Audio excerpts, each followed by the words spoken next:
প্রত্যাশা যেহেতু নাই সেজন্য হচ্ছে আশাহত হওয়ার ব্যাপার আমার ক্ষেত্রে খানিকটা কম। চিন্তা করলে আমি তো প্রকৃতির বিশাল একটা প্রকৃতির ক্ষুদ্র একটা কণা। বলা হয় যে হীরার বিচার উজ্জ্বলে আর মানুষের হচ্ছে বিচার হচ্ছে বেতনে বা পয়সায়। এইটা তো আমার নিজের প্রতি নেই এক ধরনের চ্যালেঞ্জ আমি বলছি। আমি যদি অন অ্যান অ্যাভারেজ বলি আমি হেঁটেছি 42.3 কিলোমিটার করে পার ডে। হ্যাঁ, ওই হাঁটার চেয়ে অনেক সময় মনে হতো এই লেখাটা দিন শেষে আরো কঠিন কাজ। গোয়ালিয়র যে ফোর্ট বা দুর্গটা আছে সেটা বলবো একটু ভালো মতো ঘুরে দেখতেই 3-4 দিন লাগবে। সেগুলো বানিয়েছে রাজমিস্ত্রিরা আর এগুলো বানিয়েছে শিল্পীরা। তো there is a big gap. কিন্তু শিল্প সাহিত্য বইয়ের ক্ষেত্রে তো কোনো দেশের ব্যারিয়ার নেই, এটা তো গ্লোবাল। কি চিন্তা করবে, কিভাবে কথা বলবে, এটা একটা সাহিত্য নির্ধারণ করে। রিভার বেস ট্যুরিজমটা আমাদের দেশে হতে পারতো, এটার স্টিল দেশে এখনো এটার খুব ভালো অপরচুনিটিস আছে। সেন্ট মার্টিন আমাদের এই জায়গার একটা মালদ্বীপ হইতে পারে। আমরা সবাই ধরে নেই যে পৃথিবীটাকে আমরা উত্তরাধিকার সূত্রে আমাদের যারা পূর্বপুরুষ আছে তাদের কাছ থেকে পেয়েছি। তো পৃথিবী কার থেকে ধার দিবে? আরেকটা পৃথিবী তো নাই। আমরা তো আসলে প্রকৃতি থেকে দূরে সরতে সরতে অনেক দূরে সরে যাচ্ছি। আপনাদের সভ্যতার জন্য এত জনপদ হারাই গেছে, এত প্রকৃতি ধ্বংস হচ্ছে, আপনারা সভ্য কিভাবে হচ্ছেন এটা জানার পর এখন থেকে একটু কল্পনা করা ট্রাই করতে হবে। বিজয় সরণিতে বসে যেখানে বাঘ ছিল আগে পোর্ট্রে করা হয় one of the toughest mountain হিসেবে, কারণ এটাতে একটু ডেথ রেট ইজ হাই। ভাবলাম যে এত সুন্দর প্রাণীটারও আবার এটাকেও রান্না করা হচ্ছে। অনেকে হয়তো খুব ভালো ট্রাভেলার কিন্তু সে লিখছে না। পাহাড়ে তারা সুপার বলবো উদ্যমী, সমতলে এরা ভয়ঙ্কর অলস। এটা আরো দেখা যায় অনেক ক্ষেত্রে এভারেস্ট ক্লাইম্বেট চেয়ে অনেক কষ্টকর প্রক্রিয়া, যে নেমে আসার পরে লেখা। Hello everyone, welcome to passive journal book podcast, যেখানে আমরা fiction, non fiction, self help, business সব ধরনের বই নিয়ে আলাপ আলোচনা করে থাকি। বাট মেবি আজকের পর থেকে আমাকে ট্রাভেল বইটাও অ্যাড করতে হবে। ওয়েলকাম করছি আমাদের স্পেশাল গেস্ট আজকের জন্য, আমাদের ভীষণ প্রিয় মানুষ সবার, আমাদের বাবর ভাই। বাবর ভাই, কি অবস্থা? হ্যাঁ, খুব ভালো অবস্থা। হাউ ইজ লাইফ বলেন। হ্যাঁ, জীবন ভালো চলছে। আপনি আমাকে আগেই হচ্ছে এইটা বলেন যে আপনাকে দেখলেই না কিছু কিছু মানুষ আছে, আপনি একটা, বাদল সৈয়দ স্যার একটা, আমার লাইফে আরও কিছু মানুষ আছে যেগুলোকে দেখলে অলওয়েজ অটোমেটিকভাবে একটা পজিটিভ কনসার্ন মাথার মধ্যে আসে, লাইফ নিয়ে পজিটিভ চিন্তা ভাবনা আসে, লাইফের যে স্ট্রাগল এগুলো নিয়ে আসে, সব কিছু নিয়ে। আপনি কিভাবে all the time you feel like the happy person, বা এই হাসিটা কেমনে ধরে রাখেন সবসময়? এটা তো আমার লাইফ থেকে এক্সপেকটেশন একদমই কম, তো প্রত্যাশা যেহেতু নাই সেজন্য হচ্ছে আশাহত হওয়ার ব্যাপার বা ওই দুঃখী দুঃখী সেই ভাবটা মনে হয় আমার ক্ষেত্রে খানিকটা কম।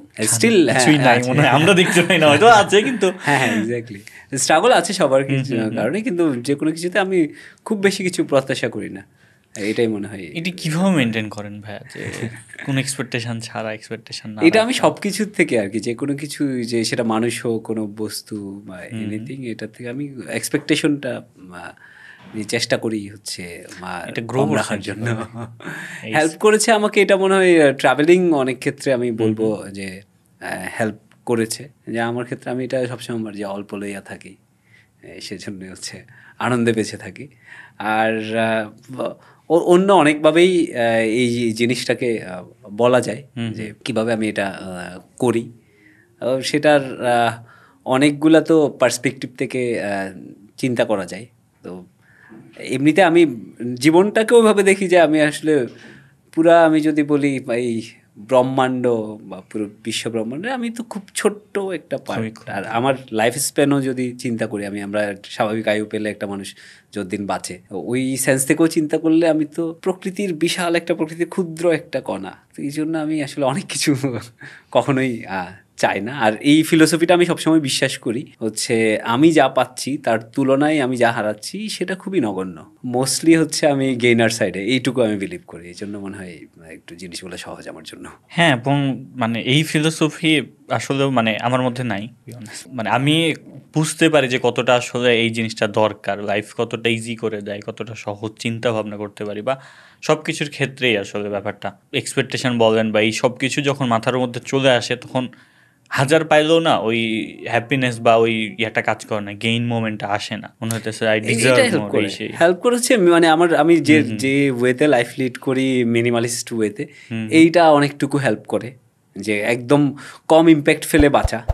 আমি সবচেয়ে লোয়েস্ট ইম্প্যাক্ট ফেলে প্রকৃতির উপর বেঁচে থাকা, সেজন্য অনেক আমার চাওয়াটা অনেক কম। এবং এইটা আরেকটা ব্যাপার, এইটা মনে হয় এটা পাহাড় অনেক ক্ষেত্রে আমাকে হেল্প করে এই যে আমি এক ক্যাম্প থেকে আরেক ক্যাম্পে যাচ্ছি, যখন একটা ক্যাম্প 1 থেকে ক্যাম্প 2 বা 3 এরকম জায়গায় যাচ্ছি, তখন কিন্তু আমি আর কোনো কিছু নিয়ে ভাবি না যে I have to earn A lot of money, আমার খুব ভালো একটা ক্যারিয়ার থাকতে হবে, অল দিস, যেগুলা হয়তো সবকিছু আমরা ইউজুয়ালি যেটা হয় যে অর্থের মানদণ্ডে বিচার করি লোকজনকে, যে বলা হয় যে হীরার বিচার ঔজ্জ্বল্যে আর মানুষের হচ্ছে বিচার হচ্ছে বেতনে বা পয়সায়, এগুলো তো আর কাজ করে না। তখন আমি যখন এক ক্যাম্প থেকে আরেক ক্যাম্পে যাই, একটা জিনিসই মাথায় থাকে যে মাথার উপর একটা তাঁবু, যে তাঁবুতে সোজা হয়ে দাঁড়াতেও যায় না, এরকম একটা শেল্টার, আর হচ্ছে বরফ গলি একটু করে পানি খাওয়া, এইটুকুই। আর আর আর কিচ্ছু না, কিন্তু মানে আমি আর কিচ্ছু চাই না ওই সময়, এইটুকু পেলে জীবন ভরতে যায়। তো পরে ঠিক ওই পাহাড় থেকে নেমে আসার পরে সমতলে আসার পরেই তো আবার দেখা যায় ওই স্ট্রাগলগুলো নিয়ে, খুবই বেসিক যেগুলা, এবং এগুলা সবাইকে ফেস করতে হয়। বেসিক জিনিসগুলোর জন্য যে আমি ওই যে সেই অন্ন, বস্ত্র, বাসস্থান, শিক্ষা, চিকিৎসা, মানে মোটামুটি তো এগুলোর জন্য আমাদেরকে অনেকটুকু স্ট্রাগল করতে হয়। আমি তখন চিন্তা করি যে পাহাড়ে তো জীবন অনেক সহজ, এত চিন্তা মাথায় আসে না। তো এটা চেষ্টা করি পাহাড় থেকে নিচে নামলেও এটা প্র্যাকটিসে রাখার। ট্রু। আমাদের এই যে মিনিমালিস্টিক বললেন, তখন অনু ভাইয়ের একটা কথা মনে পড়লো, তারেক অনু ভাই, যে উনি এই যে রুয়েটে সম্ভবত একটা টেডেক্সের কিংবা কোনো একটা স্পিচে বলতেছে, ওনাকে জিজ্ঞেস করতেছিলেন যে এই যে একটা টি শার্ট আপনি কতদিন ধরে পরে আছেন, একটা টি শার্টে কি বারবার পরেন কিনা, এইসব বলছে। হ্যাঁ, টি শার্ট আমার খুবই কম, একটা দুটা, বা আমার কাপড় চোপড় আমি খুবই কম কিনি, কারণ একটা টি শার্ট বানাতে যতগুলো পানি নষ্ট হয়, অনেকগুলো গ্যালন পানি। হ্যাঁ, সো এই ব্যাপারটা যাতে আমার, মানে আমি তো বৃহৎ আকারে পারবো না, বাট অ্যাটলিস্ট আমি যদি একটা টি শার্ট কম ইউজ করি তাহলে হয়তো একটা টি শার্ট কম বানানো হবে, বাট হবে। সো প্রকৃতিতে ওই অনেক ক্ষুদ্র একটা ইম্প্যাক্ট হচ্ছে থাকবে আর কি। সো আমার মনে হয়েছে মানুষ ট্রাভেল করলে মানুষ কত ছোট্ট ব্যাপার নিয়েও ভাবতে পারে, বাট পজিটিভ। ছোট ব্যাপার নিয়ে আমরা নেগেটিভও ভাবতে পারি, অনেক নেগেটিভ জিনিসপত্র, বাট ট্রাভেল মানুষটাকে অনেক বেশি শিখায় আমার মনে হচ্ছে আর কি। এই বইমেলায় বই আসতেছে আপনার আমাদের অনেক প্রত্যাশিত বই আসবে। হ্যাঁ হ্যাঁ, বলেন একটু অ্যানাউন্স দেন। এই বইমেলা, এটা আমার 4th বই, এভারেস্ট এবং লোৎসে অভিযান নিয়ে। বইয়ের নাম হচ্ছে এভারেস্ট ও লোৎসে শিখরে, আর আসছে চন্দ্রবিন্দু প্রকাশন থেকে। এখন প্রি অর্ডার চলছে, তো আশা করি বইমেলার ফার্স্ট উইক থেকে পেয়ে যাবে। আর আরেকটা বইয়ের কাজও করছি অ্যাকচুয়ালি, বাই দিস টাইম বলে রাখি, সেটা হচ্ছে কাশ্মীর থেকে কন্যাকুমারী সাইকেল রাইডের এক্সপিরিয়েন্স নিয়ে লেখা, সেই 4000 কিলোমিটার রাইডের এক্সপিরিয়েন্স নিয়ে লেখা। সেটাও আশা করি, আমি অলমোস্ট শেষের দিকে আছি, আশা করি বইমেলায় বলেন এটাও ফার্স্ট উইকে আসবে প্লিজ। মনে হয় না ফার্স্ট উইকে আসবে, আমি প্রকাশকের একটু কাজ করে দিচ্ছি। আই গেস সেকেন্ড হাফে আসবে, আই গেস একটু শেষ দিকের কাজ করবো, বাকি রয়ে গেছে। আপনাদের এই বই নিয়ে আসলে অনেক অনেক গল্প হবে, আমি পড়েছি কিছুটা, বাট ওই গল্প আজকে বলবো না আপনাদেরকে, মানে একটা মাস্ট হ্যাভ বই সবার জন্য আসলে। আমাকে একটু বলেন ভাইয়া, এই যে আপনি যখন ট্রেকিং করছেন, মানে বলবো না যে সবচেয়ে ভয়ঙ্কর, বাট এটা সবচেয়ে বড় একটা ট্র্যাক ছিল, মানে উচ্চতার দিক থেকে এভারেস্টের। প্রত্যেকদিন শেষ করে কিভাবে ডায়েরি লিখতেন, এই এনার্জিটা কিভাবে আসতো? এইটা তো আমার নিজের প্রতি নিয়ে এক ধরনের চ্যালেঞ্জ আমি বলবো। আমি আগে এরকম চেষ্টা করে দেখেছি যে যখন আমি কোনো একটা কিছু করছি, সাপোজ সাইকেল রাইড, পরে এসে লিখবো, তো পরে আমি যখন আসলে লিখতে বসলাম, দেখা যায় আমার মস্তিষ্কে কিচ্ছু নেই, স্মৃতিগুলো স্রেফ হচ্ছে উবে গেছে, মাথায় কিচ্ছু নেই। এরপরের এরকম লম্বা ক্রস কান্ট্রি রাইড বা লম্বা হাঁটা, এগুলোতে আমি ঠিক করলাম যে না, এই জিনিসটা আমি দিল্লিপি আকারে লিখতে চাই, যাতে পরবর্তীতে, ওই সময় নিশ্চয়ই মাথায় ছিল না যে বই করব বা এরকম কিছু, কিন্তু আমার নিজের আনন্দের জন্য যাতে থাকুক এটা, এই অনেক বছর পরেও যাতে আমার সাথে এই অভিজ্ঞতা আমি একবার চোখ বুলাতে পারি এরকম। তো এইটা খুব, আমি বলবো হচ্ছে কনসিয়াসলি শুরু করেছি 64 জেলা হাঁটার সময়। তো অনেক সময় এটা মনে হতো যে 64 জেলা যখন হেঁটেছি, হাঁটার চেয়ে ডেইলি এরকম, আমি যদি অন অ্যান অ্যাভারেজ বলে, আমি হেঁটেছি 42.3 কিলোমিটার করে পার ডে। হ্যাঁ, তো ওই হাঁটার চেয়ে অনেক সময় মনে হতো এই লেখাটা দিন শেষে আরো কঠিন কাজ। পুরো দিন তো শারীরিক ব্যায়াম করলাম, পায়ের উপর, কাঁধের উপর, কাঁধে ব্যাকপ্যাক আছে, এগুলোর উপর অনেক ধকল গেল, কিন্তু দিন শেষে এবার হচ্ছে আবার মনের উপর ধকল যাচ্ছে একটা। স্টিল ওই সময় তো শরীরের প্রত্যেকটা কোষ চাই বিশ্রাম নিতে আসলে। এক্স্যাক্টলি ভাই, এরকম একটা লম্বা দিন শেষে আমি সেই 5:30, 6টা, 6:30 থেকে হাঁটা শুরু করেছি, আবার বিকালে গিয়ে হাঁটা বা সন্ধ্যায় গিয়ে হাঁটা শেষ হলো। এরপরে হয়তো নানান রকম লোকজন আসে, আমি একটা জেলায় বা উপজেলায় গেছি, ওদের সাথে একটু গল্প করা, বা দিন শেষে অনেকে আমার খোঁজ খবর নিচ্ছে, এগুলা ফেলে একটু কনসেন্ট্রেশন দিয়ে লিখতে বসা বা লেখা, এবং প্রত্যেকদিন একটা নতুন জায়গায় যাচ্ছি। এটা না এমন না যে আমার আমি comfort zone এ আছি, হ্যাঁ হ্যাঁ। এক্স্যাক্টলি, এটা তো আউট অফ কমফোর্ট জোনে। যে আমরা অনেকেই ঘরে একটা কোণে লিখতে পছন্দ করি, ওইরকম Exactly, আমি জায়গা, ওটাই ওইরকম বলতে জায়গা না। যাচ্ছিলাম, হ্যাঁ, যে এই যে জায়গায় বাসায়- বসলে আমি কাজ করতে স্বাচ্ছন্দ্য বোধ করি, এরকম জায়গা নয়, একদম কমফোর্ট জোনের বাইরে। কমফোর্ট জোনের বাইরে কাজ করতে আমার ভালো লাগে। কমফোর্ট জোনে তো সবাই চার ছক্কা হারাম হাঁকাইতে ভাই। পারে, হ্যাঁ।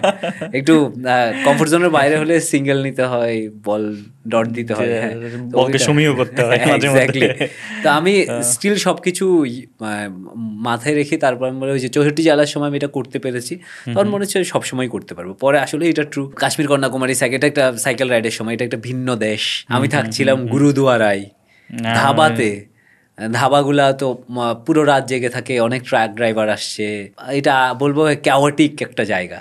True. সব সময় নতুন একটা লরি নিয়ে একজন ড্রাইভার আসলো, একজন চলে যাচ্ছে, হাঁক ডাকে সরগরম একটা জায়গা। ওইরকম জায়গা আমি দেখা যায় আমার এগুলো নিয়ে বিন্দুমাত্র অসুবিধা হয়নি। আর same when for Everest also, যে এভারেস্টের ক্ষেত্রে আমি চেষ্টা করছি এই জিনিসটা যাতে থাকে লেখার, তো চেষ্টা করেছি, হয়ে গেছে। মানে ভাই আপনি যত সহজে বললেন, আমি ইমাজিন করলেও এত সহজে পারতাম না। মানে অনেক কঠিন কাজ আসলে এটা। মানে অনেক ক্ষেত্রে ক্লাইম্বিং এর চেয়ে ওটা কঠিন। যে আপনি ঠান্ডা হয়ে হাত জমে যেত না? আমি তখন হয়তো একদম হায়ার ক্যাম্পসে ছোট ছোট নোট নিয়ে রাখতাম। এটা তো হচ্ছে ফোনেই তো অবশ্যই। হ্যাঁ, ফোনে আমি নোটসে, বেস ক্যাম্পে আমি চেষ্টা করেছি, আমি ডায়েরি স্ক্র্যাপ বুকের মতো রাখি, কলম টলম দিয়ে লেখার বা ডায়েরিতে লেখার চেষ্টা করি। হায়ার ক্যাম্পসে আমি মোবাইলের নোটসে ছোট ছোট নোট নিয়ে রাখতাম, সেটা পরে লিখেছি। আর অন্য সময় দেখা যায় আমি যখন সমতল আছে ওই সময় আমি লিখতাম মোবাইলের নোটসে, এরকম বেশ অনেকগুলা শব্দ লেখা হতো। 64 জেলার সময় অন অ্যান অ্যাভারেজ আমি মনে হয় 1000 শব্দ করে লিখেছি। কাশ্মীর কন্যাকুমারীতে সেটা অলমোস্ট 1400-1500 ওয়ার্ড করে লিখেছি, আর একটু ডিটেলসে লেখার চেষ্টা করেছি। কাশ্মীর থেকে কন্যাকুমারী যাওয়ার যে রাস্তাটা, এই রাস্তাটা আসলে কেমন প্রথমত, আর ওখানে ওই জার্নিতে দেখা সবচেয়ে সুন্দর জায়গা কোনটা ছিল? আচ্ছা, এইটা আমি বলবো হচ্ছে রাস্তাটা হলো যে রাস্তা ধরে আমি মূলত চালিয়েছি, এটার নাম, অফিসিয়াল নাম হচ্ছে NH44, ন্যাশনাল হাইওয়ে 44। এটা ভারতের হচ্ছে দীর্ঘতম হাইওয়ে, একদম কাশ্মীর থেকে একদম সর্ব উত্তরের বলবো টেরিটরি, সেখান থেকে কাশ্মীরের শ্রীনগর থেকে সেটা একদম সর্ব দক্ষিণের যে বিন্দু ভারতের, তামিলনাড়ুর কন্যাকুমারী, সেটাকে কানেক্ট করেছে। তো খুবই ডাইভার্স, খুবই ডাইভার্স। যে একটা কথা বলে যে যা আছে ভাণ্ডে তাই আছে ব্রহ্মাণ্ডে, আবার একই সাথে ওই আরেকটু অন্য রকম করে বললে যা আছে জগতে তাই আছে ভারতে। মানে টেরেনের দিক দিয়ে, ভূখণ্ডের দিক দিয়ে ভারত তো জিওগ্রাফিক্যালি ভেরি রিচ। মানে একটা কথা বলা হয় যে মরু থেকে মেরু সবই হচ্ছে ভারতে আছে। মরু ইন এ সেন্স যে আমি বলছিলাম বরফের কথা, হ্যাঁ, আর এদিকে তো রাজস্থান, একদম যত ধরনের টেরেইন থাকা সম্ভব, সবুজ পাহাড়, রুক্ষ পাথর থেকে শুরু করে একদম বরফের পর্বত, নদী, লেক, সাগর, মহাসাগর সবই আছে। এই দিক দিয়ে খুবই রিচ একটা জায়গা এবং এত ডাইভার্স। আমার ধারণা আমি সম্ভবত 11টা প্রদেশের মধ্যে দিয়ে গেছি, এবং এর মধ্যে বেশ কয়েকটা আবার ইউনিয়ন টেরিটরি, যেগুলো কেন্দ্রশাসিত অঞ্চল। অ্যাজ লাইক আমি যদি বলি এখন কাশ্মীর, জম্মু অ্যান্ড কাশ্মীর তো এখন ইউনিয়ন টেরিটরি, বা দিল্লি ইউনিয়ন টেরিটরি, এরকম বেশ কয়েকটা, চণ্ডীগড়, এরকম কয়েকটা ইউনিয়ন টেরিটরি আছে, আর বাকিগুলা প্রদেশ। এক প্রদেশ থেকে আরেক প্রদেশে যে ডাইভার্সিটি, বা সেটা আর্কিটেকচারালি, ফুড, ল্যাঙ্গুয়েজ, এইটা অ্যামেজিং। মানুষের বলবো জীবন আচার খুবই অ্যামেজিং। যে স্থাপত্যের দিক থেকে চিন্তা করলে উত্তর ভারতের মন্দিরগুলো যে স্থাপত্যে আছে, মানে যে স্থাপত্য রীতি ফলো করা হয়েছে, দক্ষিণ ভারতে খুবই ডিফারেন্ট। আবার হায়দ্রাবাদ এমন একটা জায়গা, বা তেলেঙ্গানার এই জায়গাগুলো এমন একটা জায়গা যেখানে দুই ধরনের আর্কিটেকচারের সম্মিলন, যে উত্তর ভারতের আর্কিটেকচার, মুঘলদের আর্কিটেকচারের একটা এসেন্স, আবার দক্ষিণ ভারতের আর্কিটেকচারাল এসেন্স, দুই জায়গার আবার সম্মিলন। এই সব কিছু মিলে এটা খুবই ডাইভার্স একটা এক্সপেরিয়েন্স। আর সবচেয়ে ইন্টারেস্টিং সেটাই জিজ্ঞাসা করলেন। হ্যাঁ, সবচেয়ে সুন্দর জায়গা কোনটা দেখেছেন? জায়গা আমি বলবো যে একটু ওভারঅল বললে সেটা আমি বলবো মধ্যপ্রদেশ। ওকে, মধ্যপ্রদেশের গোয়ালিয়র বলে একটা শহর আছে, খুবই ইন্টারেস্টিং একটা জায়গা। গোয়ালিয়র যে ফোর্ট বা দুর্গটা আছে, সেটা বলবো একটু ভালো মতো ঘুরে দেখতে 3-4 দিন লাগবে। এত ডাইভার্স হচ্ছে জিনিসপত্র আছে, দেখার মতো এত সুন্দর জিনিসপত্র আছে। আর আরেকটা জিনিস মনে আমাকে সবচেয়ে বেশি মুগ্ধ করেছে, সেটা হচ্ছে কোষ মিনার বলা হয় যে জিনিসটা। কোষ মিনার তো আমরা বুঝি যে মিনার কোনো একটা স্তম্ভের মতো, আর কোষ হচ্ছে ক্রোশ থেকে শব্দটা এসছে। আমরা আগের বাংলা সাহিত্যে যদি একটু দেখি, এই ক্রোশ না, ক্রোশ, যে 2 ক্রোশ 1 ক্রোশ দূরে, মানে 1 ক্রোশ সমান, যদি আর স্পেসিফিকলি বললে যে 2 মাইল বা 3.20 কিলোমিটার আমি যদি বলি, আগে হচ্ছে এটা ব্রিটিশরা আসার আগে এটাই ছিল দূরত্ব মাপক, আমি বলবো যে একক দূরত্ব মাপার একক। তো এরকম মুঘলরা এক এক ক্রোশ শেষ হওয়া, এখন এগুলো ছিল আগের যুগের মাইল ফলক বা মাইলস্টোন। এখন যেরকম মহাসড়কে 1 কিলো পর মাইলস্টোন থেকে হলদে যেসব মাইলস্টোন, এগুলা হচ্ছে মুঘল যুগের বলবো মাইলস্টোন। এগুলা এখনো বেশ অনেকগুলাই ভারতের হরিয়ানা বা এইসব জায়গায়, পাঞ্জাবে এখনো অনেক জায়গায় রয়ে গেছে। এবং আমাদের এখনের যে আমি বলবো মাইলস্টোনগুলো আছে সেগুলো বানিয়েছে রাজমিস্ত্রিরা, আর এগুলো বানিয়েছে শিল্পীরা। তো there is a big gap. এবং শুধু যে এটা দূরত্ব মাপক একটা বলবো স্টোনের মতো কাজ করছে সেটা না, বা ফলকের মতো কাজ করছে, এগুলোর অনেক ঐতিহাসিক গুরুত্ব আছে। তখন তার এখনের মতো যোগাযোগটা এত সহজ ছিল না। শাসক যদি চিন্তা করলো যে কোনো মোগল সম্রাট যে তার দূরবর্তী রাজ্যে এই সংবাদটা পাঠাতে চায়, তো এক ক্রোশ মিনার থেকে আরেক ক্রোশ মিনার, এখানে অশ্বারোহী যারা আছে ওরা থাকতো, রিলে স্টেশনের মতো কাজ করতো, পাশেরটাই হচ্ছে নিউজটা পাঠিয়ে দিত। এরা ক্যানেস্তারা পিটিয়ে হয়তো গ্রামে এটা জানান দিল যে এরকম নতুন একটা হুকুম জারি করা হয়েছে। অথবা এখানটায় যারা মুসাফির ছিল, এক জায়গা থেকে আরেক জায়গায় যাচ্ছে, তাদের খাবারের জন্য কূপের ব্যবস্থা থাকতো, থাকার ব্যবস্থা থাকতো। এরকম খুব ইন্টারেস্টিং জায়গা আর কি। এরকম অনেকগুলা কোশমিনার এখনও হচ্ছে রয়ে গেছে এবং এই হাইওয়েতেই অনেকগুলো আছে, এটা দেখার সুযোগ হয়েছে। এছাড়া ক্যারাভেন সরাই, মুসাফিররা রাত কাটাতো যেসব জায়গায়, ক্যারাভেন সরাই ছোট ছোট চৌকো চৌকো কক্ষ, মানে এটা অনেক সময় বাসে গেলেও অনেক দূর দূরান্তে। যেমন আমি যে জায়গাটার কথা বলছি এটা জিটি রোড বা গ্র্যান্ড ট্রাং রোড, সেটা আমাদের টেকনাফ থেকে আফগানিস্তানের কাবুল পর্যন্ত, কিন্তু এত লম্বা একটা রাস্তা। আমাদের ইয়াতেও তো আছে, ইয়ার মধ্যে দিয়ে এটা কি না, এটা এশিয়া মহাদেশ সম্ভবত, এশিয়ার মহাসড়ক উত্তরবঙ্গে একটা আছে। আচ্ছা, এটা মানে এশিয়া মহাসড়ক এই টাইপের একটা। এটা আমি যেটা বলছি এটা জিটি রোড। চট্টগ্রামেও এরকম কিছু জায়গা আছে জিটি রোড, আবার ওয়েস্ট বেঙ্গলেও জিটি রোড নামে জায়গা আছে। এক্স্যাক্টলি পাঞ্জাবে ওটার নাম এখনো GT road, grand trunk road, আফগানিস্তানের মধ্য এশিয়ার কাবুল পর্যন্ত। তো সেটার মধ্য দিয়ে চালানোর সুযোগ হয়েছে এবং সেই জায়গায় অনেকগুলো এরকম লম্বা বাস জার্নিতে অনেক রাতের বেলা থাকতো, যেহেতু অনেক লম্বা জার্নির জন্য বেরোচ্ছে। দেশে বিদেশেতে ক্যারাভেন সরাইয়ের খুব ভালো বর্ণনা আছে মুস্তফা আলীর, বাসে করে যাচ্ছিলেন এটাই। তো এইরকম বেশ কয়েকটা ক্যারাভেন সরাই দেখেছি, এগুলো খুবই বলবো ডাইভার্স এক্সপিরিয়েন্স। এমনিতেই তো ধরেন জার্নির ক্ষেত্রে আমি একটা জিনিস আমাদের অভাব বোধ পাই, যেমন ধরেন ভাই আমি জানি না পাঠটুকু নিয়ে আবার মানুষজন কিভাবে ভাববে নাকি, কিন্তু শিল্প সাহিত্য বইয়ের ক্ষেত্রে তো কোনো দেশের ব্যারিয়ার নাই, এটা তো গ্লোবাল। তো দেখেন আমাদের বাংলাদেশের বাঙালিদের মধ্যে ট্রাভেল ব্যাপারটা কিন্তু খুব বেশি এখনো পরিচিত না। আমার আব্বু আম্মুরা বহুত আয়োজন করে ট্রাভেলে যায়, তো 3 বছর 4 বছর পর একবার। অনেকেই আমাদের আব্বু আম্মুর, অনেকে আম্মুরা হয়তো বা গ্রাম থেকে জীবনে বের হয় নাই। আমাদের কালচারে আসলে ট্রাভেল ব্যাপারটা নাই মোট, মানে যেটা পশ্চিমবঙ্গের ইয়াদের আছে। আমি এটা সূক্ষ্ম একটা মানে ব্যাপার খুঁজতে গেছিলাম যে আসলে কেন নাই। মানে টাকা পয়সা তো খুব আহামরি না, ওরা অনেক কোটিপতি, আমরা অনেক গরিব, এটা টাইপের কিছুই না, মোটামুটি ধরেন সেম। বাট ঝামেলাটা কোন জায়গায়? ঝামেলাটা হচ্ছে আমি যেটা খুঁজে পেয়েছি যে আমাদের সাহিত্য। আপনি পশ্চিমবঙ্গের সাহিত্য যখন পড়বেন, আপনি যদি 10 জন রাইটার পড়েন, তার মধ্যে 8 জন রাইটারই পাবেন যে তার গল্পকে একটা ট্রাভেল ভাইব দেওয়ার ট্রাই করছে, বাট একটা ভ্রমণের গল্প আছে। আপনি ধরেন আমাদের এই আমি ডিটেকটিভ ক্যারেক্টার যেই অবস্থায় মানুষকে সবচেয়ে বেশি ইনফ্লুয়েন্স করা যায়, তরুণ অবস্থায় বা কিশোর অবস্থায়, কিশোরের যে ডিটেকটিভগুলো ইন্ডিয়ার মানে পশ্চিমবঙ্গের সাহিত্যে আছে, কাকা বাবু বিভিন্ন জায়গায় ঘুরতে যায়, সন্দেহ করে, আমাদের ফেলুদা নতুন জায়গায় যায়, লালমোহন গাঙ্গুলি সবার সাথে যায়, একেন বাবু যেটা নতুন শুরু হয়েছে, একেন বাবু বিভিন্ন শহরে যায়, নতুন হয়। আপনার হচ্ছে অর্জুন। এই যে প্রত্যেকটা ক্যারেক্টার প্যাসিভলি ট্রাভেলটাকে প্রমোট করছে এবং প্রত্যেকটা জায়গায় এত সুন্দর করে, সমরেশ মজুমদার বলেন, সুনীল বলেন, আমাদের হচ্ছে আপনি যে কাউকে বলেন, আমাদের সত্যজিৎ থেকে শুরু করে সবার বইয়ে ট্রাভেল ব্যাপারটাকে খুব সুন্দরভাবে ফ্যাসিনেটিং করা, খুব সুন্দরভাবে ডিরেক্ট করা। অ্যান্ড ওই জিনিস পড়তে অটোমেটিক এখন মানুষ গরমের ছুটিতে ঘুরতে যায়, শীতের ছুটিতে এইখানে যায়, এবং সেই ব্যাপারটাকে এত সুন্দরভাবে ফ্যাসিনেটিং করা হয়। ওই ব্যাপারটাকে আবার ক্যাপিটালাইজিং ওয়ার্ল্ডে এসে ওটাকে আবার ক্যাপিটালাইজ করা হয়। সো পুরো দুনিয়াটা দেখেন একটা সাহিত্য কতটা ইম্প্যাক্টফুল হতে পারে, বা একটা সাহিত্য একটা জায়গার ন্যারেট নির্ধারণ করে যে 10 বছর পর মানুষজন কি চিন্তা করবে, কিভাবে কথা বলবে, এটা একটা সাহিত্য নির্ধারণ করে 10 বছর ধরে, আস্তে আস্তে ইনপুট দেওয়া শুরু করে। সো এই যে ব্যাপারগুলো, এগুলো আমাদের বাঙালিদের চেয়ে ট্রাভেল ব্যাপারটা ওরা এগিয়ে। আমার কাছে এই ব্যাপারটা মনে হয়েছে যে আসলে এই জায়গাটাতে ওরা অনেক রিচ, এবং ওই জন্যই ওদের কস্টিং, যেটা লিভিং কস্টিংটা একটু কমায়, ওরা টাকা জমায় শুধু ট্যুরের জন্য, প্রচুর জায়গায় ঘুরতে যায়। আপনার কি মনে হয়? থিংস আর বিং চেঞ্জড এখন, এটা নাম্বার 1। অনেকটুকুই চেঞ্জ এসছে এখন, বলবো এটা জোয়ারের মতো, যে অনেক লোকজন ঘুরতে যায়, এটা একটা ব্যাপার।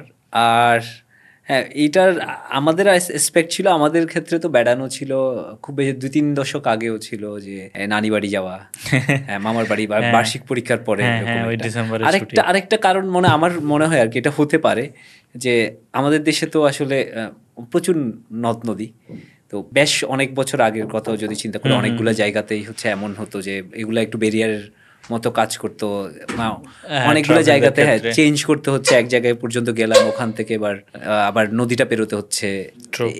এই ঝামেলার জন্য হয়তো হতে পারে যে ইন্টারাপশন হচ্ছে, যে পুরো জার্নিটা আমি একটা গাড়িতে করে একটা ট্রেন ধরলাম, সেটাই আমাকে একদম দেশের শেষ প্রান্তে পৌঁছে দিল।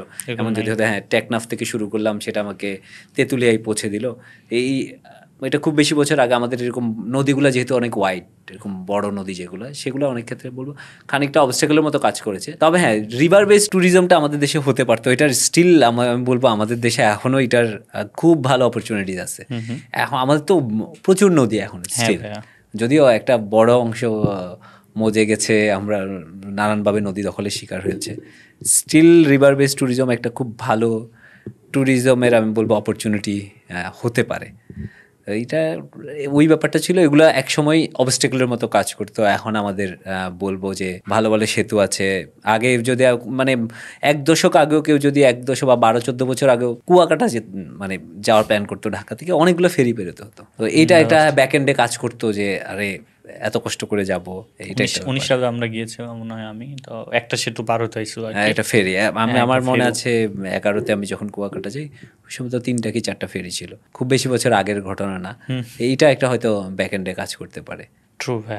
রিভার বেস যেমন দেখেন, আমি জানি না সেন্ট মার্টিন নিয়ে আসলে কি ভাবনা চিন্তা চলতেছে সরকারের বা কি হবে। সেন্ট মার্টিন আমাদের এই জায়গার একটা মালদ্বীপ হইতে পারে। মানে সেন্ট মার্টিনে কিছু কিছু জায়গা পাইয়া এত সুন্দর, আপনি গেছেন তো মনে হয় সেন্ট মার্টিন? হ্যাঁ।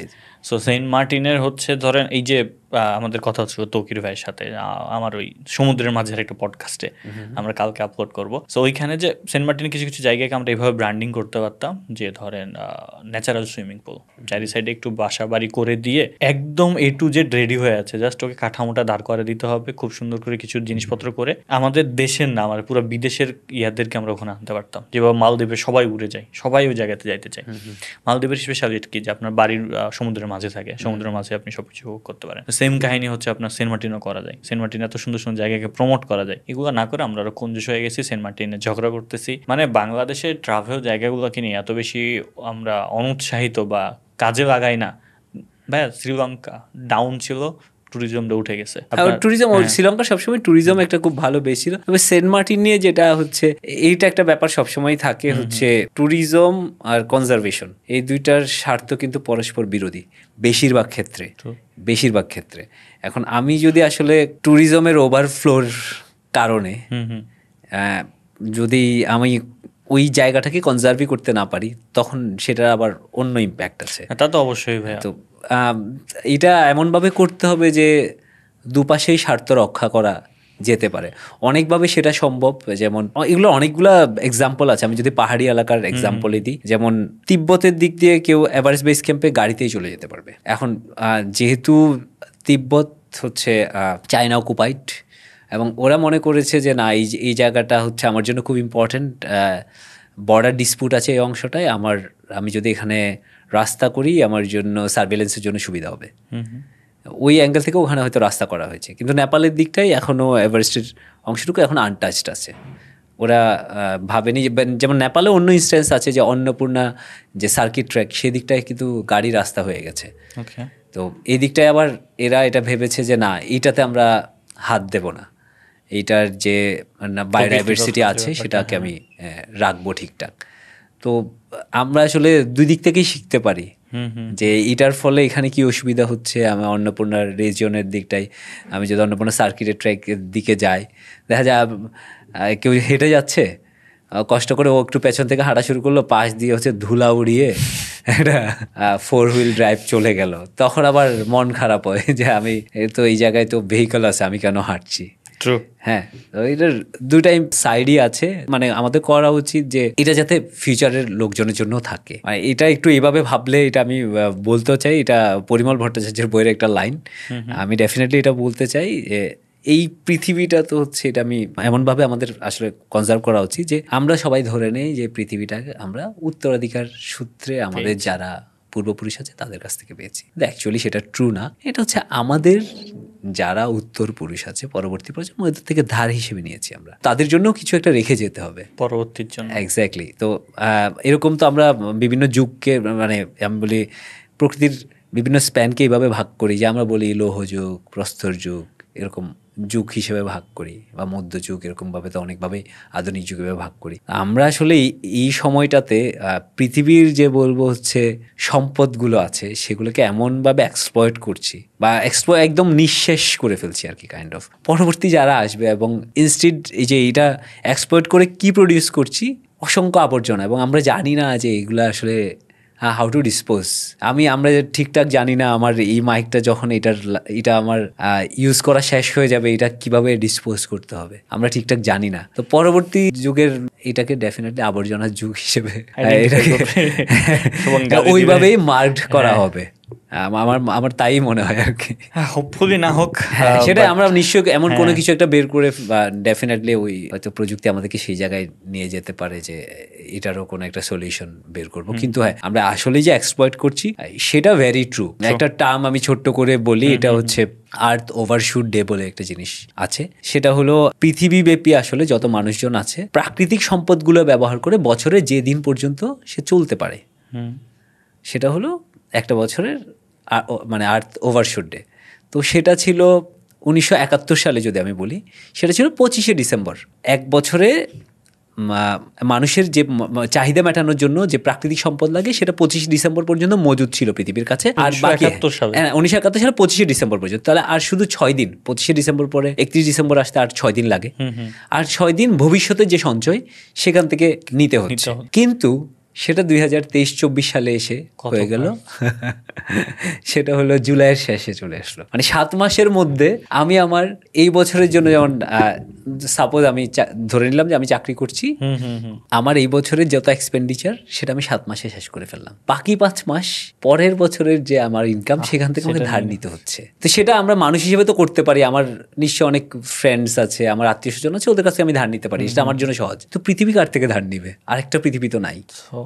ধ্বংস হতে হতে এটা কিভাবে মেজর করে ভাই, মাপে? হ্যাঁ, অনেকগুলো ইন্ডিকেটর আছে। আর তো বর্ষে কেউ যদি আসলে এটা নিয়ে একটু ইন্টারেস্টেড হয়, একটু গুগল করলেই এটা নিয়ে অনেক পেপার্স পেয়ে যাবে, এবং কান্ট্রি স্পেসিফিকও দেওয়া আছে যে এই কান্ট্রির এত তারিখে আর্থ ওভারশুট ডে। এবং আমাদের এমনি সাধারণ ধারণা হচ্ছে হয়তো খুব বেশি ডেভেলপড কান্ট্রি এরাই মনে হয় অনেক বেশি এক্সপ্লয়েট করছে, অনেক সেটা করছে ডেফিনেটলি। কিন্তু উন্নয়নশীল দেশগুলো বা একটু অপেক্ষাকৃত গরিব দেশগুলো কিন্তু পিছিয়ে নেই এক্সপ্লয়েট করার ক্ষেত্রে।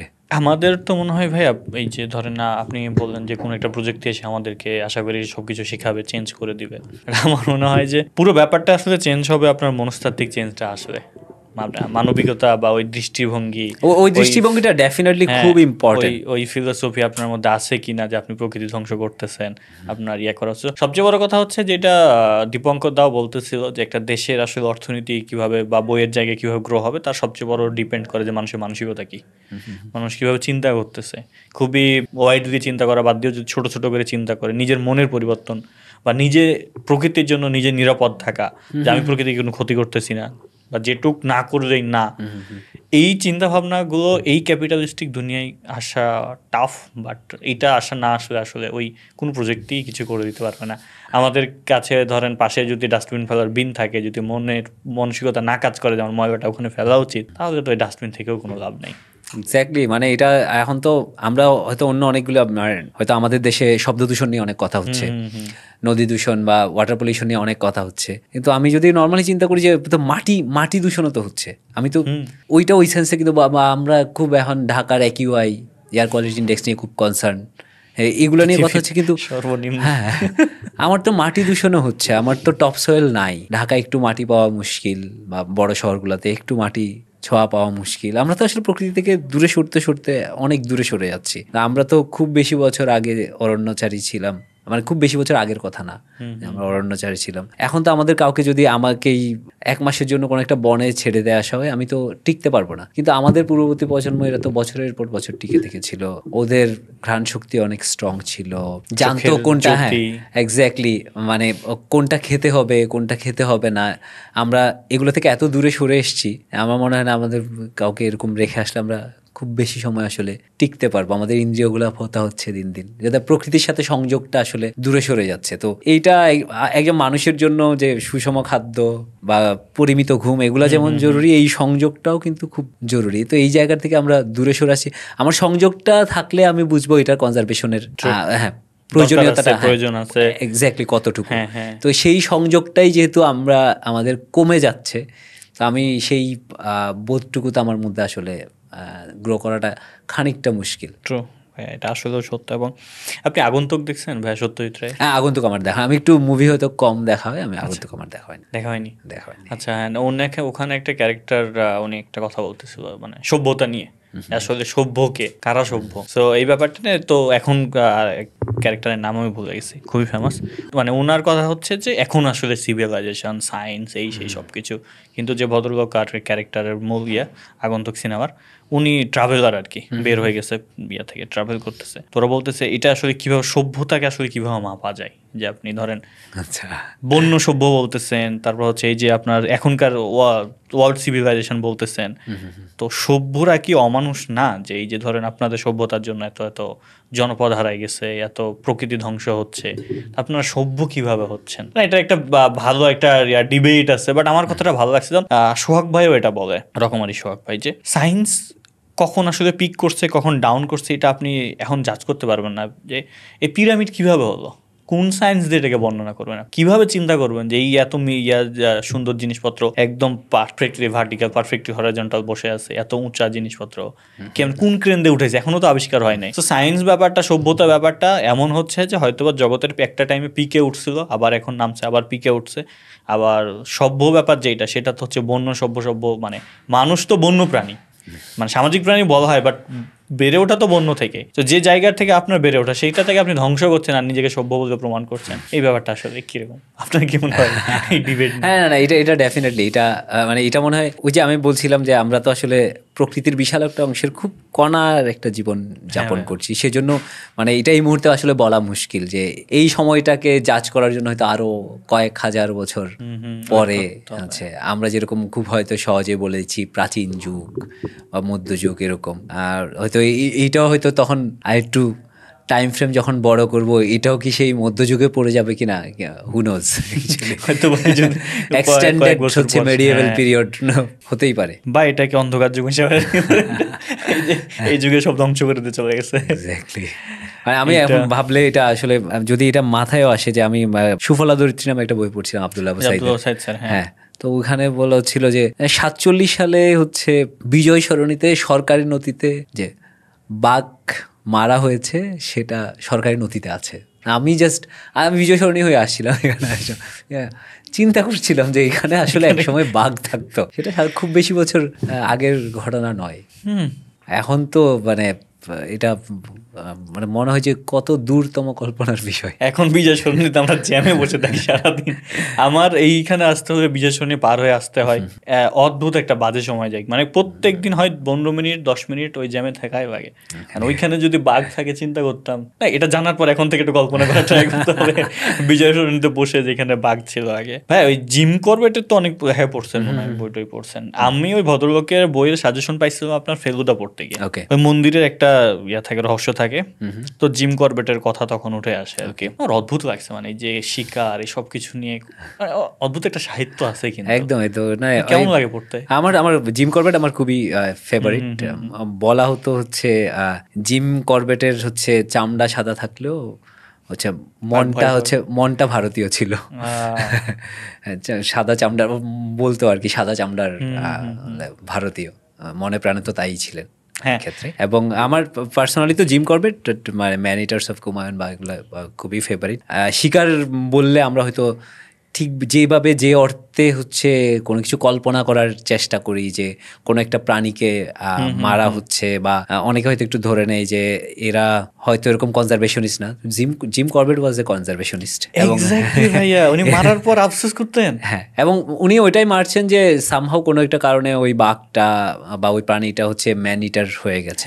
ম্যান ইটার তখনই হচ্ছে যে কোনো একটা অ্যাক্সিডেন্টে পড়ে তার চেয়ে যে দ্রুতগতির প্রাণী সেটাকে সে শিকার করতে পারছে না, তখন সহজ শিকার হিসেবে মানুষ তো আর এত দ্রুতগতির প্রাণী নয় সেটার ক্ষেত্রে। তবে শিকার সাহিত্য তো খুবই ইন্টারেস্টিং একটা সাহিত্য। তো যে শিকার করে সে তো এক ধরনের কনজারভেশনিস্ট। তো আমরা ওইভাবে ভেবে নেই যে না প্রাণীটাকে মেরে ফেলা হচ্ছে বা এইভাবে আমরা কল্পনা করি, কিন্তু এরকম কোন একটা প্রাণীকে যার বুনো পরিবেশেই তাকে মারা হচ্ছে, সে ওই জায়গাটা খুব ভালো চিনে, তার ঘ্রাণ শক্তি অনেক প্রখর, দৃষ্টিশক্তি অনেক প্রখর। আমরা শুধু একটা জায়গায় তার চেয়ে এগিয়ে আছি, বুদ্ধি, যেটা আমারটা হয়তো অনেক বেশি ডেভেলপ, তার খানিকটা কম।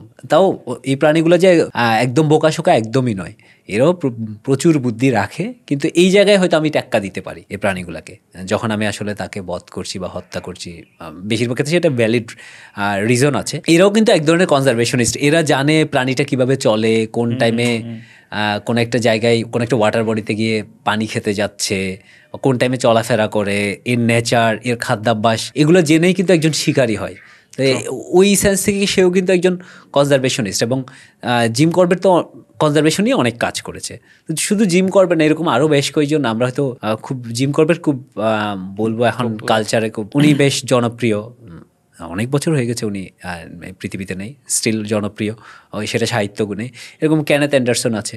তো উত্তর ভারতে জিম করবেটের বলবো যে উত্তরাখণ্ডের এই অংশটুকু থেকে, গাঢ়ওয়াল কুমাউনের এই অংশটুকু থেকে উনি ওই অংশে বাস করতেন। একইভাবে দক্ষিণ ভারতে কেনেথ অ্যান্ডারসন আছেন। আমাদের দেশেই পচাব্দি গাজী ছিলেন। এটা খুব ভালো বই আছে যে ওনার পচাব্দি গাজীর বই, যদিও এটা অনুলিখন করেছেন হুমায়ুন খান, যে সুন্দরবনের মানুষকে। তো আমাদের দেশেও কিন্তু এরকম খুব সুন্দর শিকার কাহিনী আছে। আমি খুব রিসেন্টলি একটা অনেক পুরোনো বই পড়েছি, এনায়েত মওলা নামে একজনের, যখন শিকারী ছিলাম। আমার কাছে ভেরি ইন্টারেস্টিং লেগেছে। একটা বইয়ের দোকানে গিয়ে এটা সাডেনলি আবিষ্কার করা যায়, এবং অনেক পুরোনো বই, খুব বেশি কপি আছে কিনা কে জানে। আমি খুব আগ্রহ নিয়ে পড়েছি, এবং আমাদের দেশের সিলেট আর পার্বত্য চট্টগ্রামের শিকার কাহিনী ও আচ্ছা, খুবই ইন্টারেস্টিং। তো এইগুলো পড়া দরকার, এবং ওনার মানে ওই যে শিকার নিয়ে কনসেপ্টটা আমাদের খানিকটা হলেও বলবো যে ভুলটা ভাঙবে। হ্যাঁ, এবং প্যাসিভ জার্নাল, বাবর আলী, রমজান আলী, কেউই আমরা হচ্ছে বন্য প্রাণী হত্যাকে সমর্থন করি না। আমরা সংরক্ষণ এবং তাদের সাথে করতে পছন্দ করি। ডিসক্লেমার দিয়ে দিলাম অবশ্যই, কারণ আমরা কোনোদিনই আমরা আসলে, এখন তো ব্যাপারটা ডেভেলপ হয়েছে, এখন মানুষের মনে কুকুর, বিড়াল থেকে শুরু করে যে কোনো প্রাণীর একটা প্রতি ভালোবাসা বা তাদেরকে বোঝার একটা আগ্রহ থাকে এখন, যেটা খুবই ভালো আসলে। কারণ সবাই তো আসলে, পৃথিবীটা তো সবার, মানুষের পৃথিবী না, এটাই। সো সবার আসলে বেঁচে থাকারই আছে। ভাই, আপনি কিছুদিন বলতেছিলেন, আমরা একটু অফ টপিকে মানে অফ দ্য রেকর্ডে কথা হচ্ছিল যে আপনি অন্নপূর্ণা ট্রাকিংয়ে যাবেন আর কি। ট্রাকিং না, মানে অন্নপূর্ণা ক্লাইম্ব করতে যাবেন, এটা নিয়ে একটু বলেন, কেন ইচ্ছা করলো এটা? আচ্ছা, এই বছরের ইচ্ছা আছে অন্নপূর্ণা, মানে অন্নপূর্ণা নিয়ে অনেক ফ্যাসিনেশন আছে। It is one of the tough mountains. এটা বিশ্বের 10ম সর্বোচ্চ পর্বত, এবং পৃথিবীতে 14টা 8,000 মিটার পর্বত আছে। তো 14টা 8,000 মিটার পর্বতের মধ্যে ফার্স্ট ক্লাইম্ব হয়েছে আসলে অন্নপূর্ণা 1950 সালে। এবং এটা নিয়ে যে বইটা লেখা হয়েছে মরিস হেরজগের, এটা মানে বলবো মাউন্টেনিয়ারিং ক্লাসিক এটা। এটা অন্নপূর্ণা নামেই, মরিস হেরজগ। এটা পাওয়া যাবে বাংলাদেশে? হ্যাঁ, বাংলাদেশে পাওয়া যাবে, আমার কাছেও আছে, অথবা পিডিএফও পাওয়া যেতে পারে এটার, খুব সম্ভবত পাওয়া যাবে। ক্লাইম্ব করতে গিয়ে ক্লাইম্বারদের হাত পায়ের আঙ্গুল হারিয়েছে ফ্রস্ট বাইটে, এবং খুবই হিস্টোরিক বলবো একটা অ্যাসেন্ট। আর অন্নপূর্ণাকে পোর্ট্রে করা হয় one of the toughest mountain হিসেবে, কারণ এটাতে একটু ডেথ রেট ইজ হাই এভারেস্টের চেয়েও। এভারেস্টের চেয়ে, যদি যে পরিমাণ লোকজন সামিট করেছে এবং যে পরিমাণ লোকজন প্রাণ হারিয়েছে ক্লাইম্ব করতে গিয়ে, এই রেশিও ইজ হাই। এবং অন্নপূর্ণা একটা বলবো অ্যাভালাঞ্চ প্রোন, মানে আমি শব্দটাকে যদি বাংলায় বলি হচ্ছে তুষারধস প্রবণ একটা মাউন্টেন। তো এই জন্য এটা বেশ টাফ একটা মাউন্টেন, চ্যালেঞ্জ নিতে যাচ্ছে। এবং অন্নপূর্ণা নিয়ে একটু আগ্রহ আছে, যে এটা অন্নপূর্ণা ফসলের দেবী বলা হয়, এবং খুবই বিউটিফুল একটা মাউন্টেন মোস্ট ইম্পর্টেন্টলি। এবং অন্নপূর্ণা বেস ক্যাম্প ট্র্যাক ওয়ার্ল্ডের ওয়ান অফ দ্য বলবো মোস্ট পপুলার ট্র্যাকের মধ্যে একটা, এবং সেটা সেই দারুণ অনবদ্য ভিউয়ের জন্যই আসলে এত সুন্দর দেখতে অন্নপূর্ণা বেস ক্যাম্প থেকে অন্নপূর্ণা মাউন্টেনটা। এই জন্য তো এটা নিয়ে ওভারঅল খুব আকর্ষণ আছে, এটা খুব করে চাই এটা ক্লাইম্ব করতে। বাবর ভাই যাবে মার্চে ক্লাইম্ব করতে, আর আমি ইনশাল্লাহ যাবো অন্নপূর্ণার বেস ক্যাম্প দেখতে। আসলে একদম একদম এখনো শিওর না, বাট চেষ্টা করতেছি হোপফুলি আর কি যে উই বোথ করে মেক ইট। ফেলবো। এমনিতে হচ্ছে ভাই যেটা বললেন আর কি, যে আমি আপনার সাজেশনে ইয়ার বইটা কিনছিলাম, পরিমলের একটা বই কিনেছি আর কি, আপনার ওই যে পর্বত সিংহরায় যে আপনার ডিটেকটিভ কাহিনী, বা ওই যে আপনার শাংরিলার খোঁজ। হ্যাঁ সাঙ্গিলার খোঁজে, এটা নিয়েছি। আমি ডোডো কাহিনী, ডোডো পাখিদের নিতে চেয়েছিলাম, আমাকে অয়ন ভাই বললো যে এটা তো ট্রাভেল বই না, এটা হচ্ছে পরিবেশ বিষয়ক বই। So এটা তুই পর আগে একটা ট্রাভেলের বই পর পরিমলের। শাংরিলার খোঁজে, হ্যাঁ কেমন সাঙ্গিলার খোঁজে কেমন? খুবই দারুণ বই। পরিমল আমার one of my favourite writer. আপনি আমাকে পরিমলের আর হচ্ছে নবনীতা দেবসেন আর কার বই সাজেস্ট করেছেন? আমি মোটামুটি কিনে ফেলেছি, এখন পড়া শুরু করব। পরিমলের আমি তো ডোডো পাখিদের গান অবশ্যই খুবই অসাধারণ একটা বই। শাংরিলার খোঁজেতে যার দুজনের কথা খুব বলা আছে, এক হলো কিন্টুপ, দার্জিলিংয়ের এক নিরক্ষর দর্জি, এবং হচ্ছে শরৎচন্দ্র দাস, নট চট্টোপাধ্যায়, শরৎচন্দ্র দাস। উনি ছিলেন যে ওই সময় তিব্বত হচ্ছে বাকি দুনিয়ার জন্য বলবো আউট অফ বাউন্ড ছিল, যে নিষিদ্ধ দেশ যে জন্য আসলে তিব্বতকে বলা হয়। সেই জায়গায় হচ্ছে প্রথম কোনো বাঙালি পা রাখে, তো সেটা শরৎচন্দ্র দাস। অনেকে বলেন যে গুপ্তচর হিসেবে পাঠানো হয়েছে, বা অনেকভাবে এটা বলা হয়ে থাকে, বাট উনি অসাধারণ হচ্ছে সব কাজ করেছেন। টিবেটান ল্যাঙ্গুয়েজের একজন পণ্ডিত ছিলেন শরৎচন্দ্র দাস, এবং ওই জায়গাটা এক্সপ্লোর করেছেন। এবং এই বইয়ে আরেকটা খুব ভালো নদীর বর্ণনা আছে, যে আমাদের ব্রহ্মপুত্র বা সেটা কোনখান থেকে শুরু হয়েছে, সাংপো, যে তিব্বতের এটার নাম সাংপো, ওটা দিয়ে ওটার বলবো সোর্সটা কাইন্ড অফ খোঁজা হয়। এক্সপ্লোরেশনের দিক থেকেও খুব ভালো একটা বই। আপার স্ট্রিমে গিয়ে ওখান থেকে কাঠের টুকরা ছাড়া হয়, যে এটা নিচের দিকে আসে কিনা, আসলে সোর্স কি একটাই কিনা। এরকম যা লামারা, যে টিবেটান লামারা যে জপমালা ইউজ করেন তসবির মতো যে দেখতে, তো সেটাতে 108টা পুঁথি থাকে। তো 108টা কেন? এটা নিশ্চয় কোনো, আমি এক্স্যাক্টলি কারণটা আমি জানি না। তো শরৎচন্দ্র দাস বা কিন্টুপ যখন যাচ্ছিল, তো তাদের ক্ষেত্রে দূরত্ব মাপার জন্য ওদের হাতে যে জপমালা ছিল সেটাতে ছিল 100টা পুঁথি। তো এরকমভাবে অনেক খুবই ইন্টারেস্টিং একটা বই পরিমলে। আরো অন্য বইগুলো খুব ভালো, আমার যে কটা পড়ার সুযোগ হয়েছে। নাহুমের গ্রাম, হ্যাঁ দার্জিলিংও খুব দারুণ বই দার্জিলিং নিয়ে। তারপরে একই সাথে নাহুমের গ্রাম, অন্যান্য মিউজিয়াম, এরকম বেশ কয়টা বই আছে। পরিমলের টেক্সট খুবই দারুণ। এমনিতেই তো ভাইয়া, মানে আমি এখন যেখানে যাই ট্রাভেলের কোনো বই পাইলে কিনে ফেলি, পড়ি আর না পড়ি। কেন জানি আমার হচ্ছে সংগ্রহ করার বাতিক আছে, বাট না পড়া হয় বেশ ভালো মতো। কারণ হয় কি ভাইয়া, ধরেন সারাদিন কাজ করার পর ওই ট্রাভেলের বইটা যখন একটু পড়ি, তখন কেন জানি একটা আরাম বোধ হয়, যাইতে পারি আর না পারি ওই জায়গায়। ম্যাজিক কার্পেট, ওটাতে চড়ে অনেক জায়গায় ট্রাভেল করে ফেলা যাচ্ছে। ট্রু। আমি হচ্ছে যে কাকাবাবু শুনতেছিলাম, অডিও বুক শুনি আমি প্রচুর। তো ওই কাকাবাবু যখন বর্ণনা করছে বা আপনার ডুয়ার্সের জঙ্গল টঙ্গল, খুব আরাম লাগছে শুনে থাকতে, বসে থাকতে, শুনতে অদ্ভুত। আমাদেরকে কিছু বই বলেন ট্রাভেল, আপনার প্রিয় কিছু বই ট্রাভেল নিয়ে। একটাবার তো ডেফিনেটলি দেশে বিদেশের কথা বলতে হবে। সৈয়দ মুস্তাফা আলী তো খুবই, ওনার বিদেশে বই আছে, বিদেশে নামে একটা বই আছে, মুস্তাফা আলীর মানে কমপ্লিট প্যাকেজ। এক্স্যাক্টলি। নবনীতা দেবসেনের খুব ভালো কিছু বই আছে, হে পূর্ণতপ চরণের কাছে, খুবই আমার পার্সোনালি খুব ফেভারিট বই, কেদার বদ্রী নিয়ে লেখা এটা। এছাড়া সুনীলের ছবির দেশে কবিতার দেশে বেশ ভালো, এটা বলা হয়ে থাকে যে এটা মানে সুনীলের ওয়ান অফ দ্য বেস্ট কাজ এটা বলে, শুধু ঝর্ণার জল সুনীলের। তাও আরো যদি আমি বলি, বিমলদের বই আছে, মহাতীর্থের শেষ যাত্রী, আমি 100 কত পৃষ্ঠায় আছি, দারুণ বই, মারাত্মক বই। প্রবোধ কুমার সানেলের বই আছে। ডেফিনেটলি আমার অবধূতের কথা বলতে হবে, অবধূত, মরুতীর্থ হিংলাজ। অবধূত আমার খুব পছন্দের বই, নীলকণ্ঠ হিমালয় অবধূতের। এই বইগুলা খুবই দারুণ, যে কারোর জন্য বলবো আই ওপেনার। একটু আগে অন্নপূর্ণার কথা বলছিলাম, অন্নপূর্ণার বইটা, এটা যদি ইংলিশে, মরিস হেরজগের, এটা নিব, দাম কম হলে। এরকম মানে অসংখ্য বই আমার এই মুহূর্তে আসলে যে কটার নাম মনে পড়ছে সে কটাই বলা। ট্রাক বাহনে মেঘ বাহনে হতে পারে, নবনীতা দেব সেনের, বুদ্ধদেব বসু শান্তিনিকেতন নিয়ে হচ্ছে সব পেয়েছি দেশে, অসংখ্য বই আছে। আপনাকে যদি কিছু ওয়েট কোশ্চেন করি, 1 নম্বর হচ্ছে আপনি তো অনেক জায়গায় গেছেন, অনেক দেশে গেছেন, আপনার কোন জায়গার কোন খাবারটা সবচেয়ে বেশি ভালো লেগেছে? এটা খুব স্পেসিফিকলি বলা মনে হয় একটু টাফ, চলেন একটু রিমেম্বার করি।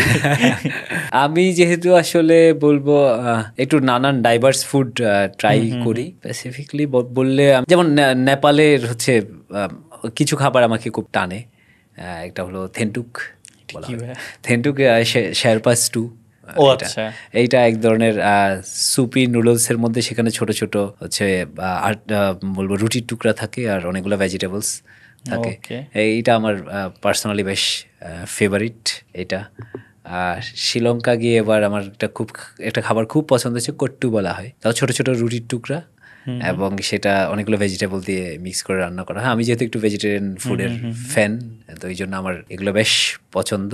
কট্টু অনেক ধরনের হয়, সেটা ভেজিটেবল কট্টু হতে পারে, চিকেন দিয়ে হয়, অনেক ধরনের খাবার দিয়ে হয়। আমার একটা মজার ঘটনা মনে আছে, আমাকে আমার মেডিকেল কলেজের জুনিয়র, আমি শ্রীলঙ্কা যখন হাঁটছিলাম, ও তখন ওই সময় শ্রীলঙ্কায় ছিল, ও শ্রীলঙ্কার ছেলে, আমার মেডিকেল কলেজে পড়ে, আমার 10 ব্যাচ জুনিয়র এক্স্যাক্টলি, এখন 5th ইয়ারে। ওই সময় ছিল, ও আমাকে আমার সাথে আমরা হাঁটছিলাম, আমার সাথে দেখা করতে এসছে অনুরাধাপুরের কাছাকাছি একটা জায়গায়, ও মাতালে বলে একটা ডিস্ট্রিক্টে থাকে। দেখা করতে আমাকে জিজ্ঞাসা করছে, ভাইয়া হ্যাভ ইউ ট্রাইড ডলফিন কত্তু? এবার আমি একটু ভাবলাম যে এত সুন্দর প্রাণীটারও আবার এইটাকেও রান্না করা হচ্ছে। পরে কথা, নো ইউ গট ইট রং। এইটা অ্যাকচুয়ালি হচ্ছে যখন এটা রুটি থাকে, অনেকগুলো রুটিকে হচ্ছে অনেক ধারালো একটা ছুরি দিয়ে স্লাইস করা হয়। স্লাইস করার সময় যখন জোরে স্লাইস করা হয়, এগুলো ডলফিনের মতো ওড়ে, এই জন্য ডলফিন করতো। ইনিশিয়ালি ভাবলাম যে আরে এটা আবার কি ধরনের খাবার, যে এরকম একটা সুন্দর প্রাণীকে রান্না করে খেয়ে ফেলা হচ্ছে। তাই এরকম নানান জায়গার নানান খাবার খুবই পছন্দ। একটা ফুড নিয়ে বই লিখে ফেলা।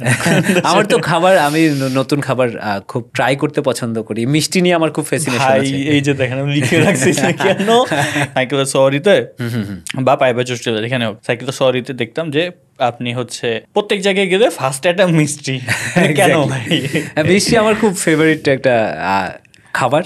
আচ্ছা, এখন তো মিষ্টি খেতে সবাইকে নিষেধ করা না, কিন্তু আমি তো পার্সোনালি চিনি খাই না, কিন্তু মিষ্টি আমার খুব পছন্দ। ওকে, তো পছন্দের মিষ্টি কি? পছন্দের অনেকগুলো মিষ্টি আছে, তো আমার খুবই পছন্দের মিষ্টি হচ্ছে মেহেরপুরের গ্র্যান্ড বাসুদেব এন্ড সন্সের সাবিত্রী মিষ্টি। ও আচ্ছা, সাবিত্রী। টাঙ্গাইলের মা দুর্গার মিষ্টিও পছন্দ। হ্যাঁ এক্স্যাক্টলি। এছাড়া হবিগঞ্জে একটা আদি গোপাল নামে একটা দোকান আছে, সাগরবুক, খুবই দারুণ মিষ্টি। মানে এটা সহজ কথা হচ্ছে, যে জায়গায় আসলে খুব ভালো দুধ হয় ওই জায়গার মিষ্টি খুব ভালো হয়, কাঁচামাল যেহেতু ভালো। খুলনা সাতক্ষীরা রিজিয়নের মিষ্টি খুব ভালো, পাবনা রাজবাড়ি এই রিজিয়নের মিষ্টি, যে কোনো ছোট্ট দোকানের মিষ্টি আসলে একদম চোখ বন্ধ করে খেয়ে ফেলা যায় এবং আপনাকে কখনো ডিসঅ্যাপয়েন্ট করবে না। আমার একটা উদ্ভট কোশ্চেন আছে, আপনি কি দেখেছেন কিনা ম্যাক্সিমাম ভালো ঐতিহ্যবাহী মিষ্টির দোকান হিন্দু ধর্মের মানুষদের দ্বারা ওন করা, ব্যাপারটা আসলে কেন? হ্যাঁ, এটা তো অনেকগুলা মানে এর কারণ তো আছে ডেফিনেটলি, যে যারা ঘোষ সম্প্রদায় আছে, যাদের সারনেম ঘোষ, অ্যাকচুয়ালি আমি সম্প্রদায় বলা উচিত না, সারনেম, এরা তো আসলে এই দই মাটা বা মিষ্টান্ন এটার সাথে জড়িত। তারপর মোদক নামে একটা বলবো হচ্ছে যাদের সারনেম আছে, এরাও মিষ্টি তৈরির সাথে ওতপ্রোতভাবে জড়িত। এই জন্য এদের দেখা যায় এই সারনেমের লোকজন স্পেসিফিকলি যে মিষ্টি তৈরির সাথে মানে বংশ পরম্পরায় জড়িত, এবং এরকম ভালো দোকানগুলা দেখা যায় হচ্ছে আসলে এদের এটা, এবং বংশ পরম্পরায় একটা লম্বা সময় ধরে হচ্ছে এরা এটা সেম জিনিসটা করে যাচ্ছে। যেমন খুলনার একটা মিষ্টির দোকান আছে যে ইন্দ্রমোহনের পান্তুয়া, মুখে দিলেই গলে যায়, এত দারুণ পান্তুয়া তো খুব বেশি জায়গায় পাওয়া যায় না। তারপর চন্দননগরে একটা মিষ্টির দোকান আছে, সূর্যকুমার মোদক, এইটা এত দারুণ সব মিষ্টি পাওয়া যায়, মাস্ট ট্রাই মিষ্টি। বুঝছি ভাই, আমরা শেষ করবো আর কি। আমাদের এই মিষ্টির আলাপগুলো আপনি সাইকেলের সরি বইতে অনেক ভালো মতো পাবেন। ম্যাক্সিমাম জায়গায় হচ্ছে মিষ্টি, তারপর সুন্দর। আমাকে একটা সত্য কথা, আপনাকে একটা অনেস্ট ফিডব্যাক দেই, আমাকে ম্যাক্সিমাম রিডাররা বলেছে যে ভাইয়া পায়ে 64 জেলার চেয়ে ইয়া পড়তে অনেক বেশি মজা পেয়েছি সাইকেলের সরি পড়তে, এবং তার লেখার টেক্সটও মনে হয় একটু ইমপ্রুভ করা ওই জায়গাটা। একদম পার্সোনালি আমি বিলিভ করি, পায়ে 64 জেলা যদি আমি এখন লিখতাম বা ভ্রমণটা এখন করতাম, ডেফিনেটলি সেটা আমি আরেকটু, আমার মনে হয় যে আমার আরেকটু ইনপুট দেওয়ার থাকতো। এটা পার্সোনালি আমি বিলিভ করি। এরপরে সাইকেলের শহরে যখন লিখেছি তখন মনে হচ্ছে আরেকটু মানে এই জায়গাটুকু আমার থাকা উচিত, যে পরের বই আরেকটু হলো ইমপ্রুভ করা। অ্যান্ড রিশাদ ভাইয়ের একটা রিকোয়েস্ট আছে আপনার কাছে, যে রিশাদ ভাইয়ের সাথে আলাপ করছিলাম, তো রিশাদ ভাই বলতেছিল যে বাবর যদি সাইকেলের 5/64 জেলা একটু আবার লিখতে পারে, বাবার কিছু একটু ঠিকঠাক করতে পারে, যে আরেকটা ভালো এডিশন নিয়ে আসতে পারে, আমার মনে হয় আরো পাঠক বেশি হোপফুলি যেমন আমার পার্সোনালি মনে হয় যে আমি সাইকেলের সওয়ারিতে যা লিখেছি, আমি যখন কাশ্মীর কন্যাকুমারীতে, যেহেতু as a reader I was growing, তো আমার তো লেখার ক্ষেত্রেও এটার একটা ইম্প্যাক্ট ডেফিনেটলি অবশ্যই পড়েছে।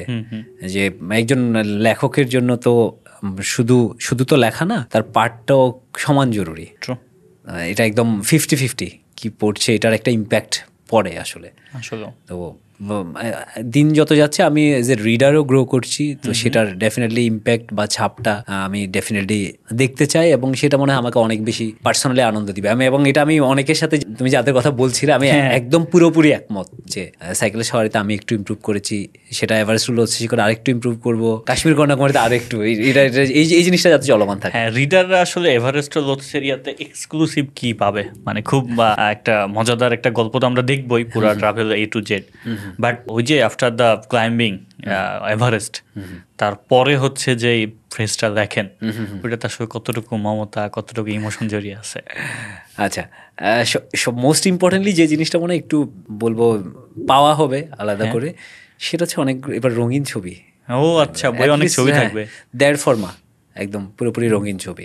তো এটা মনে হয় যে একটু টেক্সটের সাথে কানেক্ট করতে আরো সুবিধা।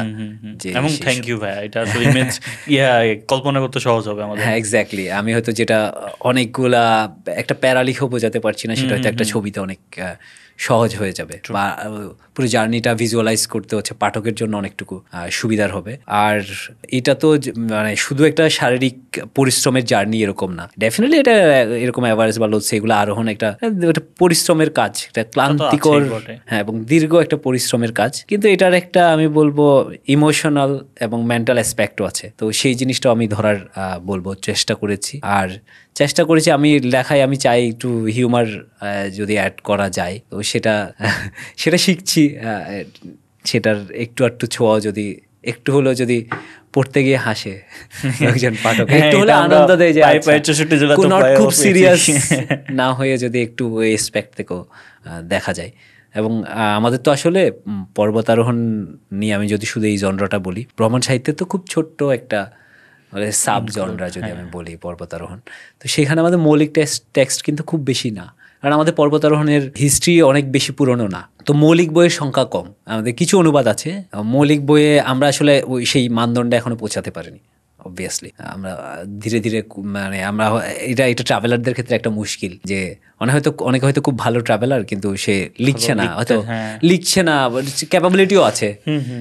মাউন্টেনিয়ারদের ক্ষেত্রে আরও বেশি, সমতলে এরা, পাহাড়ে তারা সুপার বলবো উদ্যমী, সমতলে এরা ভয়ঙ্কর অলস, লেখাটা খুব মুশকিল। এটা আরও দেখা যায় অনেক ক্ষেত্রে এভারেস্ট ক্লাইম্বের চেয়ে অনেক কষ্টকর প্রক্রিয়া, যে নেমে আসার পরে লেখা। এই জায়গা থেকে আমার মনে হয় মৌলিক পর্বতারোহণের যে গ্রন্থগুলো সামনের দিকে আরও এগিয়ে যাবে, কারণ ওয়েস্ট বেঙ্গলে প্রচুর টেক্সট আছে, প্রচুর এই বিষয়ে প্রচুর বই আছে। আমাদের সেই হিসেবে মৌলিক পর্বতারোহণের বই নাই যে সেটা বলবো না, কম, যেহেতু আমাদের হিস্ট্রিটা অনেক পুরনো না, এই দিকটা, হ্যাঁ, এই দিকটা তো আচ্ছা, আমি যদি আমার এন্ড থেকে একটু হলে ইনপুট দিতে পারি। আর এখন তো আসলে যে যুগটা সব ভিজুয়ালাইজেশনের যুগ, ছবি তোলা বা ভিডিওর যুগ, সেই জায়গায় হয়তো একটা ছবি পোস্ট করতে আসলে খুব বেশি এফোর্ট দিতে হচ্ছে না, সে জায়গায় একটু ভেবে লেখা কিছু একটু তো টাইম এবং কনসেন্ট্রেশন ডিমান্ড করে। এবং হচ্ছে এইটা শেষ বলবো যে ধরেন আমরা কিন্তু খুব বেশি ছবি বা খুব বেশি বা বর্ণনা কিন্তু আমরা আপনার কাছ থেকে পাই নাই আপনার পথের, শুধু এই ক্লাইম্বিং কি অবস্থা না অবস্থা, পরে কেমন লাগলো এই সেই, বাট পুরো জার্নির তো একটা গল্প আছে, অবশ্যই সৌন্দর্য আছে, আপনাদের ফুড অ্যান্ড এভরিথিং, স্নোফল, সবকিছুই আসলে এই বইতে পাওয়া যাবে। এবং আমি সহজবোধ্য ভাষায় লেখার চেষ্টা করেছি, যাতে যেহেতু অনেক জার্গন থাকে, অনেক এমন টার্ম থাকে যেগুলো হয়তো যে এই স্পোর্টসটার সাথে জড়িত না, সে বুঝতে অসুবিধা হবে। তবে শুধু একটা জিনিসই বলবো, যে এটা আমি চেষ্টা করেছি যে বইয়ের শেষে গিয়ে পাঠকরা মানে আমার সাথে এভারেস্ট বা লোৎসের চূড়ায় ছুঁয়েছেন, এই অনুভূতিটুকু হতে পারে আশা করি, ইনশাআল্লাহ। সেটা আমরা বইমেলাতে বই সংগ্রহ করে অবশ্যই পড়ে দেখবো। এবং থ্যাংক ইউ সো মাচ ভাই আজকে আসার জন্য। থ্যাংক ইউ প্যাসিভ জার্নালকে, থ্যাংক ইউ রমজানকে, থ্যাংক ইউ সো মাচ ভাই। আল্লাহ হাফেজ।